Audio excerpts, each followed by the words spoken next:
আসিফ নজরুল বিডিআরের যেই সদস্যদের আপনার বিচার চলছিল শেখ হাসিনার সময়ে, প্রায় 7 মাস হতে যাচ্ছে, এখনো পর্যন্ত তারা জেলখানায়। আমরা এই বিডিআর নিয়ে অনেক কথা শুনেছি যে এটা ভারত এসে করিয়েছে, যেসব যারা খুন করেছিল তাদেরকে সরিয়ে দেওয়া হয়েছে সাদা গাড়িতে করে, কালো অ্যাম্বুলেন্সে করে, নানান কথাবার্তা শুনেছি না আমরা। যদি সেটা সত্যি হয় তাহলে যারা খুন করেছে, আসলে যারা খুনের সাথে, সেই তোরাবালি, তারপরে লেদার লিটন, এদের তো সব ছেড়ে দেওয়া হয়েছে। নানক নাই, আজম নাই, সেলিম নাই, তাপস নাই, কেউ নাই। তো তাদের সব ছেড়ে দেওয়া হয়েছে। রেজানুর আছে, সে কোথায় এখন, কি পলাতক না দেশ থেকে চলে গিয়েছে আমরা জানি না। ওই সময়ে এই যে মইনুল হাসান ইসলাম, মেজর জেনারেল, সে পালায় যাচ্ছিল। তো এরকম কারা কারা আছে এগুলো আমরা সব আগে থেকেই শুনেছি। এবং যেই সৈনিকরা আসল সাক্ষী দিতে চেয়েছে তাদেরকে মেরে ফেলা হয়েছে, গুম করা হয়েছে, তাদেরকেই এই জেলখানায় নিয়ে বন্দি করা হয়েছে। যারা খুন করতে চেয়েছে, যারা খুনের সাথে জড়িত ছিল, তাদের তো সরকার বহু আগেই ভারত পাঠিয়েছে, মেরে ফেলেছে, পালিয়ে যেতে সুযোগ দিয়েছে। নানান এই ইতিহাস আমরা গত 15 বছর ধরেই শুনছি, এগুলো তো জানা, এটা নতুন করে উদ্ঘাটন করার কিছু তো নাই। আসিফ নজরুল 7 মাসে এখন পর্যন্ত এই বিডিআরের যে নিরীহ জওয়ানগুলো, যারা সব সত্য কথা, সত্য সাক্ষী দিয়েছিল, তাদেরকে আসামি বানিয়ে শেখ হাসিনা জেলখানায় রেখেছে। তাদেরকে এখনো আসিফ নজরুল জেলখানায় রাখলো। তাদেরকে জেলখানায় রাখার জন্য আসিফ নজরুল যত ধরনের ষড়যন্ত্র আছে সব কিছুই করছে। আমরা সেই 5 তারিখের পরের এই পর্যন্ত মোট 4টা শুনানি হলো। 4 শুনানিতে সব শেষ জানুয়ারির 8 তারিখে আমরা মনে করেছিলাম 9 তারিখে কিছু একটা হবে, অন্তত কয়েকজনকে ছাড়বে। দেখেন আসিফ নজরুল এই মানে ইন্ডিয়ান রয়ের এই সদস্য কত বড় খারাপ, কত অসভ্য। ওইভাবে পারে নাই। প্রথমবার বলেছে পিপি নিয়োগ হয় নাই, তারপরে বলেছে পিপি প্রস্তুতি নেয় নাই, তারপরে পিপি পুরো রায়ের কপি সব পড়তে পারে নাই। এবার কি বলবে? কিছু তো একটা বলতে হবে। এখন ওই যে বক্সিগঞ্জের আপনার যেই কি আলিয়া মাদ্রাসা যেইটা, ওইটার মধ্যে নাটক টাটক সাজায়া, আবার তার মধ্যে আবার স্টুডেন্টদেরকেও এখানে নাটকের অংশ বানিয়েছে। কেউ যায় ঘর পুড়ে দিচ্ছে, কেউ করছে। আরে ভাই, আপনি ওইখানে করেন না বিচার, তাহলে কোথায় করবেন? আপনি জানেন না 9 তারিখে বিডিআর এর শুনানি আছে? জায়গাটা তো ঠিক করে রাখবেন, সেটা ঠিক করেন নাই কেন? একদিন আগে থেকে বিডিআর এর পরিবাররা দেশের বিভিন্ন জায়গা থেকে, গরিব মানুষ এখানে এই শহীদ মিনারে এসে শুয়েছিল, কেউ যাইতে পারে নাই। আসিফ নজরুল শাওনের ঘরে যাইতে পারে, শহীদ মিনারে যাইতে পারে নাই, গিয়ে একটু বলতে পারে নাই যে আপনারা কোত্থেকে আসছেন, আমরা আপনাদের পাশে আছি, আপনারা তো আমারই দেশের মানুষ, ওকে আপনারা ঘরে ফিরে যান, আমরা দেখছি। আসিফ নজরুল বলার সুযোগ পায় নাই। কুকুরের ছানারা সিনেমা দেখতে যাইতে পারে, এইখানে আসার একজন উপদেষ্টার সময় পায় নাই। এখন হাঙ্গামা যদি লাগাই দেই, এদের তো কষ্ট আছে, তাই না? এদের পরিবারের লোকজন, কেউ মারা গিয়েছে, পঙ্গু হয়ে, বিডিআরের লোকজনের বর্ণনা শুনি, পা নাড়াতে পারে না, পঙ্গু হয়ে গিয়েছে, হাঁটতে পারে না। কন্ডেম সেলে যারা থাকে তাদের অবস্থা আরো ভয়ঙ্কর। তাইলে এখনো কারারক্ষী জেলখানার ভেতরে, এখনো পর্যন্ত আপনার এই আওয়ামী লীগের, ছাত্রলীগের এই নেত্রী টেত্রী, তারা এখন পর্যন্ত বিভিন্ন গুরুত্বপূর্ণ দায়িত্বে আছে। তারা হাসপাতালে, এই কারাগারের ভেতরে নানান ধরনের এই দিয়ে আপনার কি বলে, আওয়ামী লীগের লোকজনকে সুবিধা দিয়ে, যারা শেখ হাসিনার সময় জেলখানায় গিয়েছে, এই কি বলে আইসিটি অ্যাক্টে যারা মামলাতে গিয়েছে, তাদের উপরে নির্যাতন চলছে, তাদেরকে নানান সুযোগ সুবিধা দেওয়া হচ্ছে না। আর আওয়ামী লীগে যারা যাচ্ছে তাদেরকে সব ধরনের বাসা থেকে খাবার টাবার সব কিছু চলছে।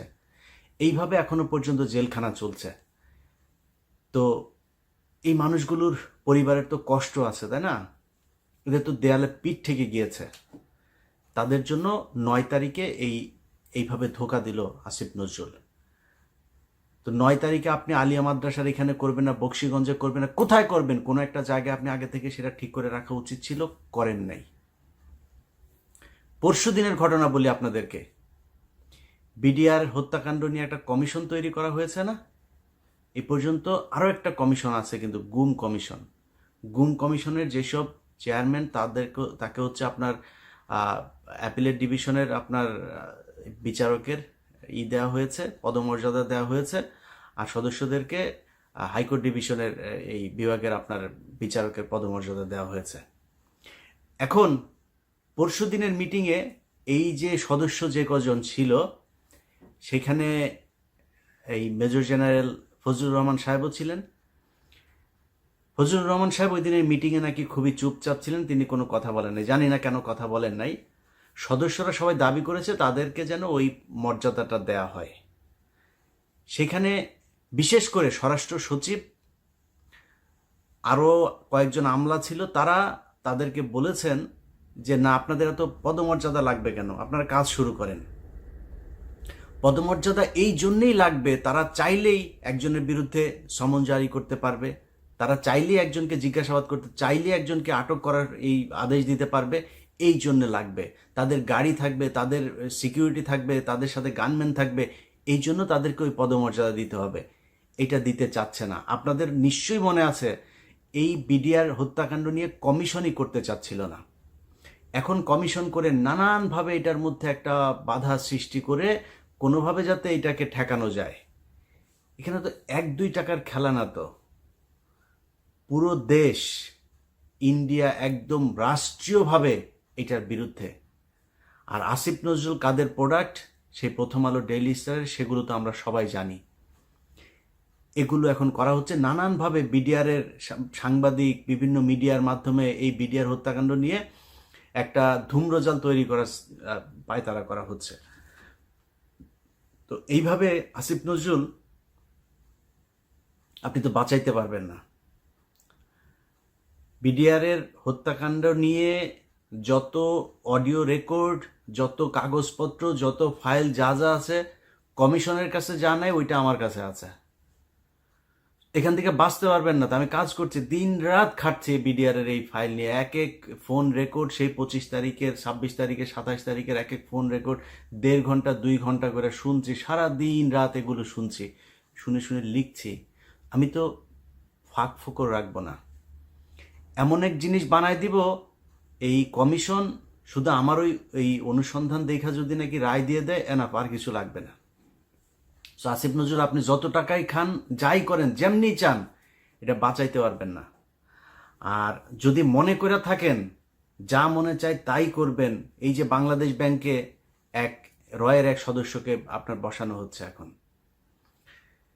সব জায়গাতে আসিফ নজরুলের এই যে পিএস, বলেছিলাম না যে এবিএম খায়রুল হকের পিএস, মনে করেন যে সে জানে না বোধহয়, আমরা জানিয়ে দিয়েছিলাম তো না, সে ব্যক্তি এখনো তার পিএসই আছে, সেই মহিলা সে ওইখানেই আছে। সচিব, আইন মন্ত্রণালয়, মানে পুরো চালাচ্ছে হচ্ছে আওয়ামী লীগের লোকজন। যে কারণেই গাজীপুরের সবশেষ কনস্টেবলকে আপনার অবকাশকালীন এই আপনার বিচারক হয়েও সে আপনার করছে, কি বলে, এই মানে কনস্টেবলকে আপনার দিল, জামিন দিল। কেন জামিন দিল? কারণ ওই যে নিজের দলের লোক, দাদাদের দেশ থেকে ফোন করা হয়, এটা করো, এটা করে দাও, তার ওএসডি করা হয়েছে। কেন ওএসডি করতে হবে কেন? এখন আবার আইন দেখাইতে পারে যে না, জজ সাহেবরে চাইলে এই করা যায় না, ওই করা যায় না। এত আইন দেখায় তো আপনারা ক্ষমতায় আসেন নাই, তাই না? আপনারা কেউ জিজ্ঞেস করে নাই তো। ওরে বিচার করলে, ওরে গ্রেপ্তার করলে কেউ আপনারা তো এসে জিজ্ঞেস করতো না যে ভাই এটা করলেন কেন, করেন নাই। যাই হোক, আসিফ নজরুল, প্রথম আলো, ডেইলি স্টাররা মিলে এই বিডিআর হত্যাকাণ্ড এটাকে ধামাচাপা দেওয়ার চেষ্টা চালিয়ে যাচ্ছে এখন পর্যন্ত। বিডিআরের পরিবারগুলোকে নানাভাবে হুমকি দেওয়া হচ্ছে ডিজিএফআই, এনএসআই থেকে। তাদের কিছু কিছু ডিজিএফআই, এনএসআই কর্মকর্তার ফোন রেকর্ডও তাদের কাছে আছে। তো এগুলো করে করে এই বিচারটাকে বন্ধ করার জন্য পায়তারা করা হচ্ছে। আসিফ নজরুল এবং আসিফ নজরুলের ছানাপোনা সবগুলাকে বলতে চাই, টাকা পয়সা কামায় তো ভোগ করবেন না, এই টাকা পয়সা তো বের হয়ে যাবে।